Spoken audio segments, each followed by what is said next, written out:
یعنی کہ اکثریت حاصل کر لی انہوں نے ووٹوں. اس سے پہلے انڈیا کی خاتون پریزیڈنٹ، فیمیل پریزیڈنٹ جو رہ چکی ہیں، ان کا نام تھا پرتیبھا دیوی سنگھ پاٹل. پرتیبھا دیوی سنگھ پاٹل کو بھی اس وجہ سے بڑی پذیرائی حاصل ہوئی. کنٹریز بہت سپیڈ سے آگے جا سکتے ہیں اگر تھوڑا سا کام کیا جائے، لیکن انفارچونیٹلی ہم ایک نیوکلیئر پاور ہو کے اور پتہ نہیں اور بڑی بڑی باتیں کر کے ہمارے پاسپورٹ کی جو رینکنگ ہے دیٹ از ورسٹ ان 4، مطلب جو بدترین 4 ہے اس میں سے ایک ہم ہیں، اور ان 3 کنٹریز سے ہمارا نمبر جو ہے وہ اوپر ہے. اچھا، پھر اس کے بعد آتے ہیں لاسٹ جو ایشو ہے، ایک ٹورسٹ آئی تھی پاکستان. ویسے اب ٹورسٹ بڑھ گئے ہیں پاکستان میں آنا، میں یہ نہیں کہتا کہ بہتر نہیں ہوئے، بہتر آئے ہیں، بہتری آئی، اور ہم دیکھتے ہیں کہ جو ویسٹرن دنیا کے لوگ ہیں انہوں نے دوبارہ آنا شروع کیا ہے اور ہمارے لیے بہتر ہے. ایک تو پاکستان کا سافٹ امیج بہت سخت ضرورت ہے ہمیں اس چیز کی، بہت سخت ضرورت ہے، ٹھیک ہے. دا سیکنڈ تھنگ از پھر یہاں پہ جن لوگوں کا بزنس اس سے ریلیٹڈ ہے، وہ ٹرانسپورٹ والے ہیں، وہ ہوٹل انڈسٹری والے ہیں، وہ کمیونیکیشن والے ہیں، وہ گائیڈز ہیں، یا باقی جو لوگ ہیں کھانے پینے والے ریسٹورینٹس ہیں، ان سب کا یعنی 4-5 آپ کی جو مین انڈسٹری ہوتی ہے وہ ان کی چیزوں سے چلتی ہے. اچھا، ایک کہتے ہیں کہ ٹک ٹاکر بھی ہے، شاید یوٹیوبر بھی ہے، ٹورسٹ ہے، پھرتی رہتی ہے مطلب دنیا میں. اب وہ پاکستان آئی، پاکستان میں جی ان کے کوئی دوست ووست تھے اور کہتے ہیں پہلے بھی آئی یہ لڑکی. اب مطلب ان کو ریپ کیا گیا اور ان کی ایک ویڈیو بنائی گئی، اور وہ اسی لیے کیا گیا کہ ہم ان کو بلیک میل کریں گے اور ان سے پیسے لیں گے. ویسے ایک مطلب بات مجھے بڑی ایک بڑی حیران کر رہی ہے کہ یار کوئی بھی آپ کا گسٹ آتا ہے، کہیں سے بھی آتا ہے، آپ کے اپنے ملک کے کسی آگے پیچھے سے آتے، کہتے ہیں یہ مہمان ہے،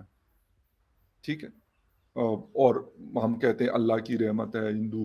بھگوان کی وہ کہتے ہیں، ان کا میں ورڈ بھول رہا ہوں کہ مطلب یہ ہوتا ہے، مطلب ہر ریلیجن کے اندر اس کی ایک اپنی ایک اسپیشلٹی، میں یہ کہنا مقصد یہ ہے میرا کہنے کا. اچھا، آپ کے پاس وہ آیا، وہ میل یا فیمیل یا جو بھی ہے، آپ مطلب اتنے گرے ہوئے ہیں کہ ایک اتنے دور پار سے، یار مطلب امریکہ کہاں اور پاکستان کہاں، اور پھر ڈی جی خان ایک ریموٹ ایریا ہے وہاں پہ آنا، ٹھیک ہے، اور پھر اس طرح کی حرکت کرنا، اور پھر ساتھ میں لوگوں کو ملانا کہ یار ہم اس کی ویڈیو اس لیے بنائیں گے کہ ہمیں کوئی ڈالر شالر دے دے گی. یعنی یہ ایک سکھ مائنڈ سیٹ کی میں بات کروں گا. اس کا بجائے یہ کہ ہم یہ کہیں کہ جی ہمارا سافٹ امیج ہو، اچھا اگر ایسے لوگ آئیں، لیکن اب یہ اس لڑکی کا جو کیس ہوا، یہ اپنے کنٹری میں جائے گی، یہ ہر جگہ رپورٹ ہو رہا ہے، نیشنل جو پاکستان کا میڈیا ہے، اردو انگلش نیوز پیپرز، اس کے ساتھ ساتھ ٹی وی چینلز، پھر ہمارا ہاں جو بھی میڈیا ہے، فورن میڈیا، بی بی سی ہے، ڈی ڈبلیو ہے، الجزیرہ ہے، اور بہت سارے مطلب وہ ہیں بیوروز ہیں ٹی وی چینلز اور نیوز ویب سائٹس کے، ان سب نے اس سٹوری کے اوپر کام کیا. اچھا، اب مطلب مجھے سمجھ نہیں آتی کہ ایک 21 سال کی لڑکی ہے، جو لڑکے ہوں گے وہ بھی 20 21 22 23 سال کے ہوں گے یا 25 سال کے ہوں گے، لیکن میچور لوگ ہیں، کوئی چھوٹے بچے نہیں ہیں جی،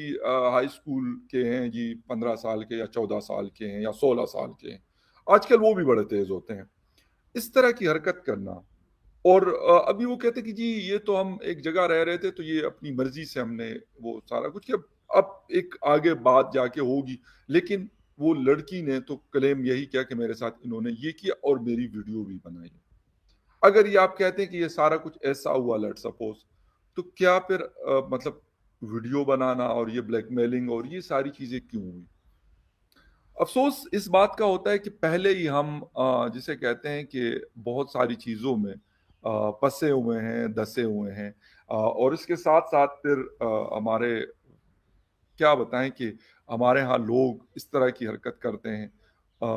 ایک بات میں ایک اور بھی کہوں گا کہ یہ پاکستان کے اندر نہیں پوری دنیا میں ہے،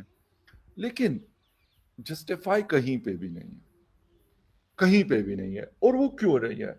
کہ اگر وہ لوگ آتے ہیں اور ہم کہتے ہیں اچھا یہ تو شاید کپڑے ایسے پہنتے ہیں، حالانکہ یہ بھی ایکسکیوز ہے، یہ بہت بڑا ایکسکیوز ہے کہ جو لوگ کہتے ہیں کہ جی انہوں نے تو کپڑے اس طرح پہنے ہوتے، عمران خان صاحب نے یہ ذکر کیا تھا کہ جی آپ اگر اس سے کپڑے پہنیں گے تو پھر مردوں کا کیا قصور ہے، یعنی لائسنس آپ دے رہے ہیں کہ سر آپ کریں جو مرضی کریں، کوئی مطلب لڑکی نے کوئی ایسے کپڑے پہنے ہوئے جو آپ سمجھتے ہیں، جو آپ سمجھ رہے ہیں کہ بھئی یہ تو ایسا ہے کہ یہ تو مطلب آپ کو بڑا اٹریکٹ کر رہی ہے، یا آپ کے جو جذبات ہیں سو کالڈ اس کو مجروح میں کہہ دوں یا کیا اس کو میں کہہ سکتا ہوں، تو پھر آپ کچھ بھی کریں، کچھ بھی کریں، آپ کو بڑی مطلب آپ کو اجازت ہے۔ عمران خان صاحب جیسے پرائم منسٹرشپ میں تھے تو یہ بات انہوں نے کی تھی، ایک عام بندہ کریں تو چلیں، اس کا تو میری بات 2 بندے سنیں گے 10 سنیں گے، عمران خان صاحب کو پورا پاکستان اور اس کے ساتھ پھر دنیا یہ بات سن رہی ہے کہ یار ہمارے جو پرائم منسٹر تھے اس وقت کے، وہ یہ بات کریں کہ آپ نے اگر کپڑے سے، حالانکہ اس لڑکی کی جو پکچرز دیکھی میں نے تو دیکھا ہوگا دوستوں، امید کرتا ہوں آپ کو ویڈیو کافی اچھا پسند آیا ہوگا۔ اور دوستوں جو پاکستانی میڈیا پاکستان میں کبھی سوچ بھی نہیں سکتے کہ بھارت کی طرح اس طرح کی بھارت جیسی راجنیتی پاکستان میں ہو سکے، کیونکہ دوستوں پاکستانی فوج نے جو جتنا پاکستانی راجنیتی کو گندا کر دیا ہے، اس کو شاید ہی اب کبھی سدھار پانا پاکستان کے لیے کافی مشکل ہوگا۔ اور دوسری طرف دوستوں پاکستان میں جو مہیلاؤں کو، پاکستانی مہیلاؤں کی کوئی عزت نہیں ہے، تو خاص کر باہر کی مہیلائیں اب وہاں آ کر کس طرح سرکشت رہ سکتی ہے۔ ابھی آپ جو پاکستان میں جو کچھ یہ گھٹنا ہوئی ہے، اس کا نتیجہ آنے والے سمے میں پاکستان کو بھگتنا ہوگا۔ اور